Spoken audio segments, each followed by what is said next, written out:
range. This is where they're going to stop. They're going to push, they're going to control your shield.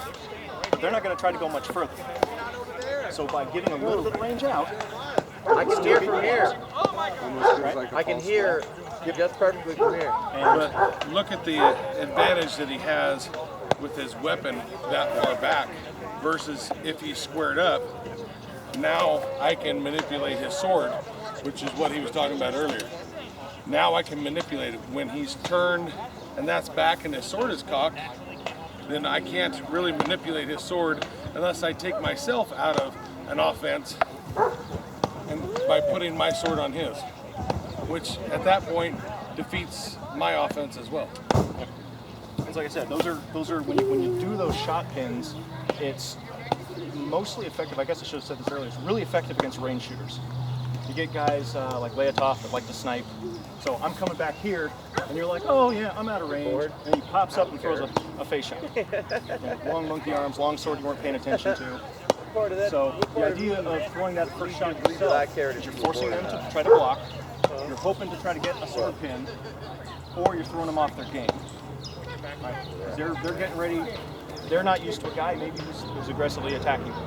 Right? They're used to a guy that kind of saunters on in.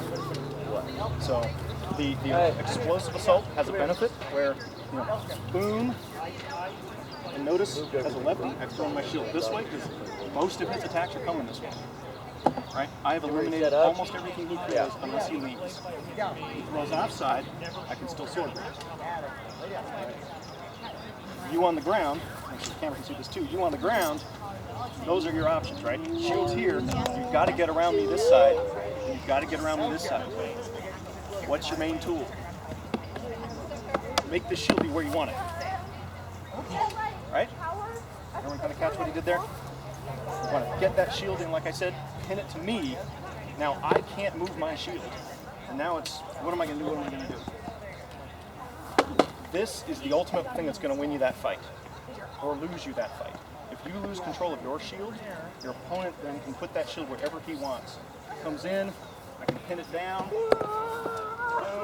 and now anything he does, I can do whatever I want until he pushes back. So, you know, I can control most of his shots here. As soon as I see him start to commit to especially a leg from here's a lefty, I'm going to do a quick snap. Punch my shield, he's dead. Bad trade on my part. Leg per head. Let him take the leg. It's all a lot. When you start practicing it, you'll start seeing these things. That's what you want to focus on: is how can I get this shield pinned to their body or out of the way. Once you've figured out the best angles, then you can make your assault. Be careful that you're getting them. Figure out how best to get that sword pin. One of my favorite things is going to a high guard defense. High guard, this guy, he's dead. He's not paying attention. What's that? Oh no, I own him. It would be pretty funny. So I come in, I do something, I just go boom, step, I own him. Pushing shield, but yeah. You pin the shield, I pinned his sword, he's going to try to push back. The best you can hope for is maybe an offside to my head, but I'm pushing him, and I just, right? So from here, that rolling sword block as a lefty, practice this. That rolling sword block will win you fights. In, roll out, boom. Pin, pull back, face thrust. Pull back, go into a wrap. Once you're in that position where you're on top of them and the shield is pinned, that's where you own them. Okay? Now, the opposite side of that same coin. As this position, more than likely, what happened is him as a lefty, he took my right leg. So by me having my left leg up in this position, allows more movement than one would think.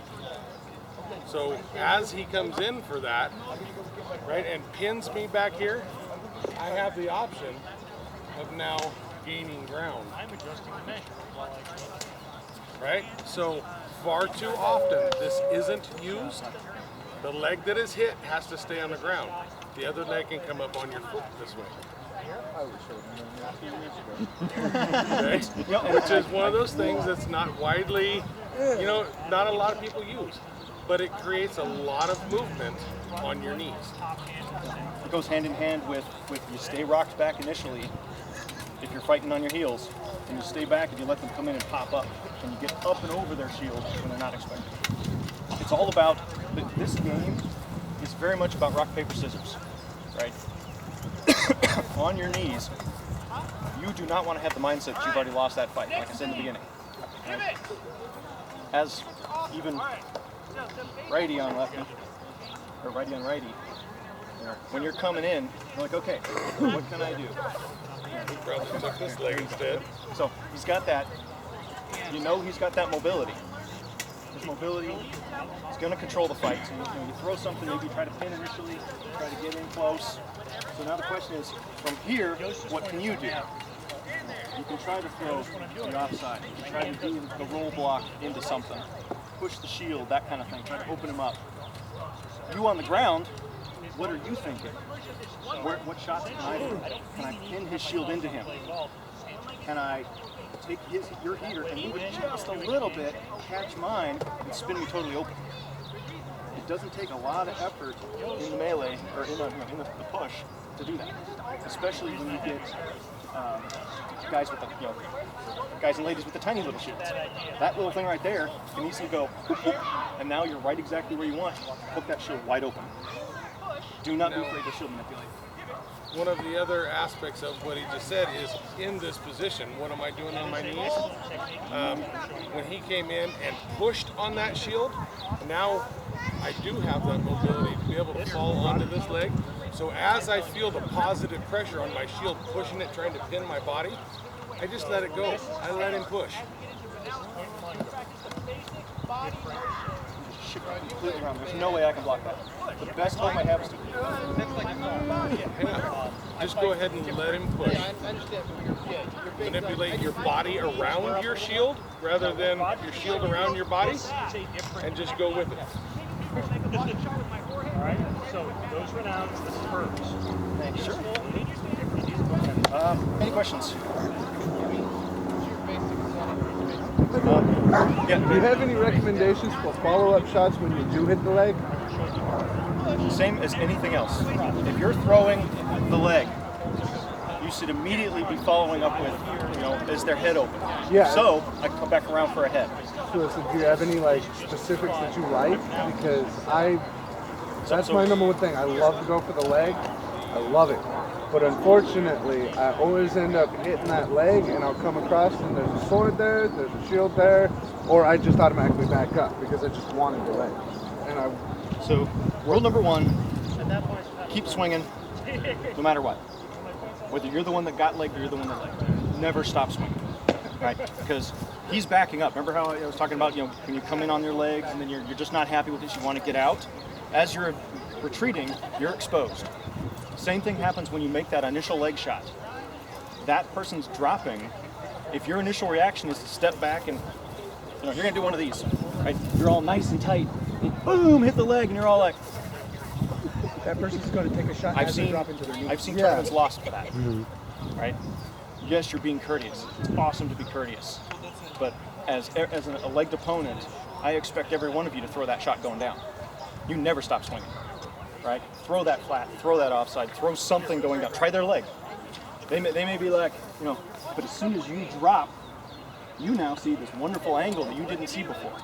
Throw that leg, all right? Never stop throwing. Same thing applies. If you want to back off after you throw a leg, if you know your footwork's out of place, you're not set, stay defensive. Then drop your guard. Are you set? Let me get you out of the sun. Okay, now let's go. That's probably the most important rule whenever you throw a leg shot. Expect them to shoot you back. Expect that return shot, because it will kill you. All right, if everyone grab sword and shield, let's give everyone a chance to play. If you do not have a sword and shield, you can borrow one. Thank you. Go ahead and pair up. I gotta say, this is one of the best fights due to that exact fact. You want to grab this? I'll show you. Actually, Football, you can't borrow pads or anything like that. right. Basically, you borrow freaking piece of armor from 3 different people and end up with a whole When you're leg. Yeah, we want you out there fighting. This actually becomes we want you for this. Hitting you in the leg is all it's going to do is force you to do this. So they're taking this up. This still works. So you want your shield, whichever that is. I don't know how you fight this. Sorry, but so normally you've got a shield sword and a channel with how you fight this. So this is where you're going to control the range. If you're coming too close, you're going to fight thrusts. You're going to be ready to do a punch here, or maybe around here. So they're coming in. You can do right? Something throw this to make them not pay attention. And the fun thing that I like to do is I'll do it more when I'm standing, but is you kind of hold it off here, and then you can do a sweep. But all it does is freaks them out. It works much better when we're here. Right? So I'll do this. And you're like, well, what the hell? Backhand is totally useless. But you can go whoosh, and they focus on this, and step. You can either do the thrust, throw in power like this. It raises up under the shield. But you got to get your torso turned. You want a small target. You want them to have to try to reach to get something, because they can't come this way. For her to throw this, she has to completely go past the arc. And all you got to do is, so go ahead and try to throw it like an offside. So that's all you got to do. Right. Go ahead and take a deep step and then an offside. Same thing. Right. I'm not even really moving.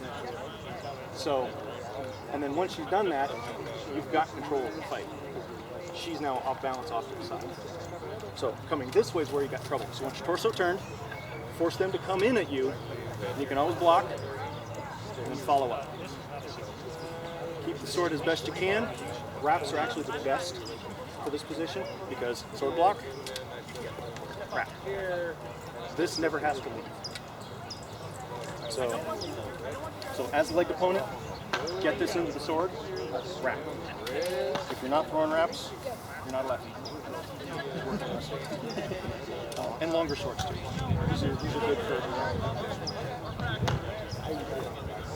The problem is that, and I get that, mine's like 36 plus. Try maybe, how long were they?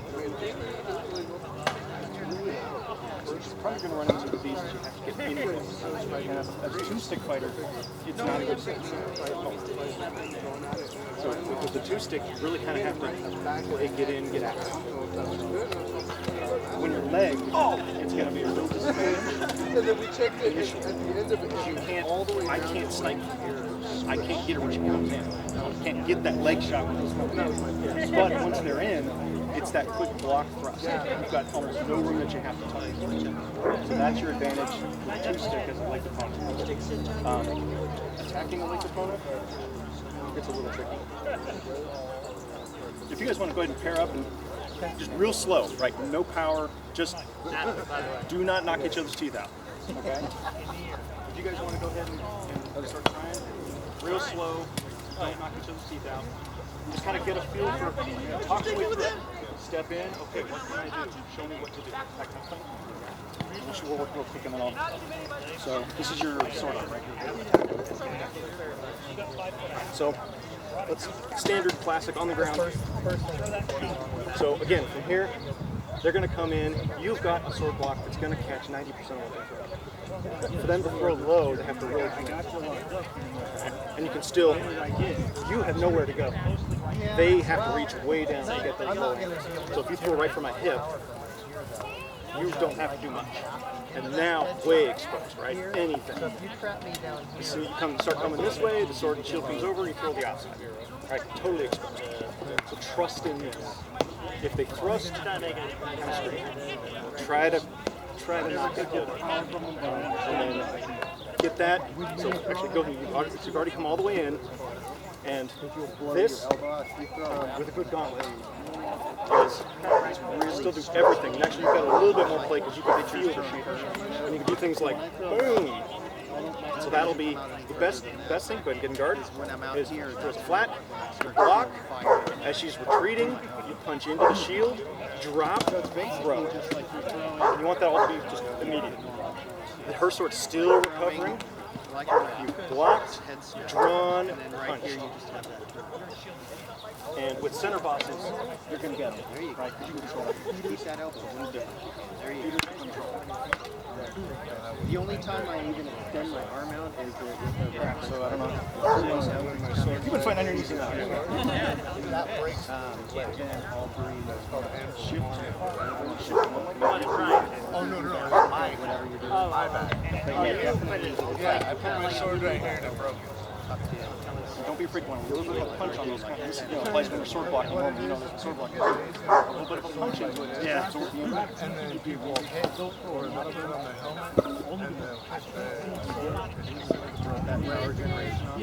It's up against one side of it. Very technical as well as right here. Yeah, well, it's when you fight left, Don't drop your shield. definitely like that. Drop the block. That was good. Promise is with So countering or dropping. they're so much lower. It's our bread and butter. They still have the ability to throw your shield and get the shield right back up. So try not to get their shield too far out of your body. I know, we practice a little faster, it's okay. Sir Heinrich?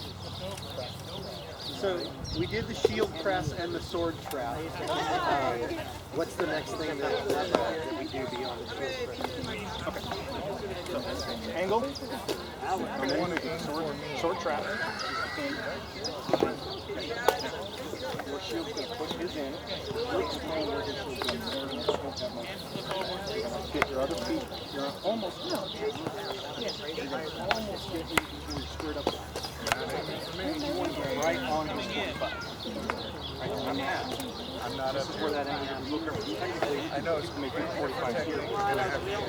Oh, hips. This is still They won't hit that.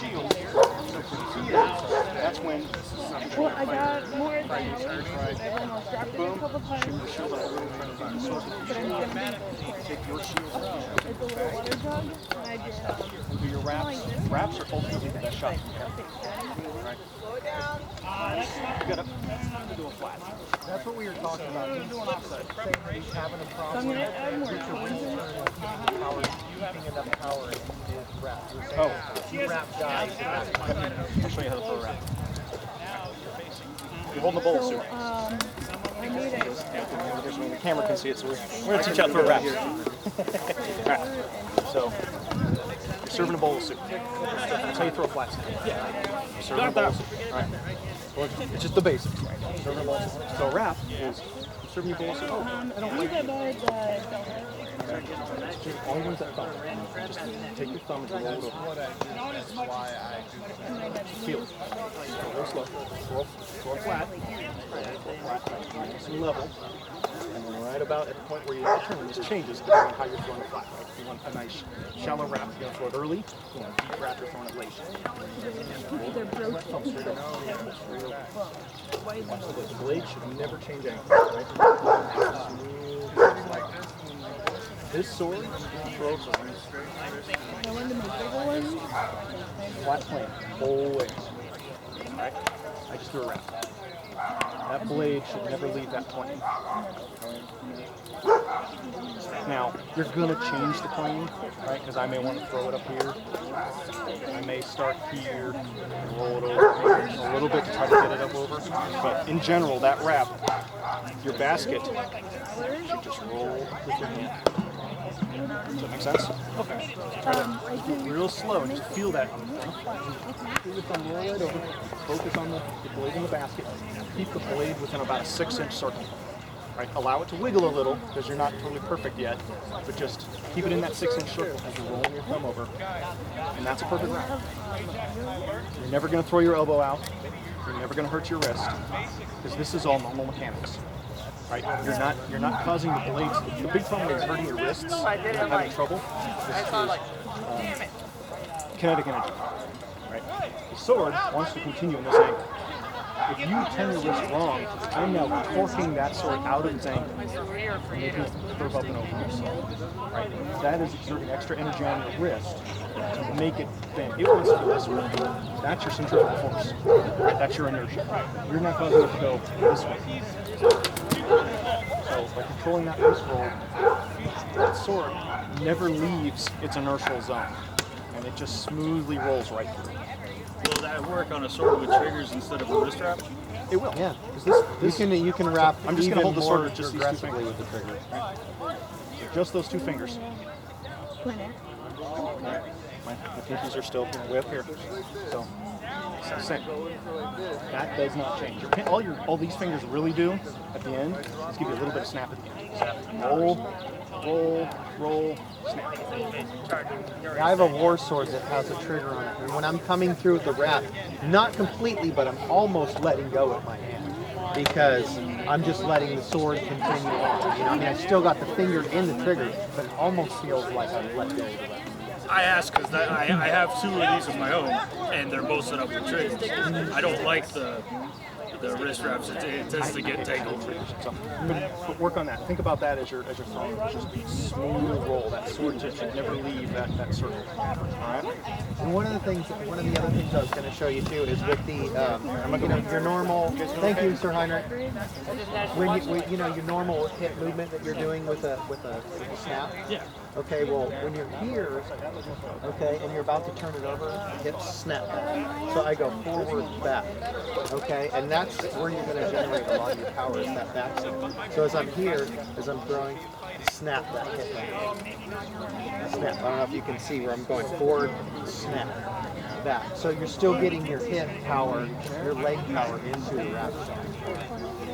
So there, again, snap those hips back as you come in. Exactly.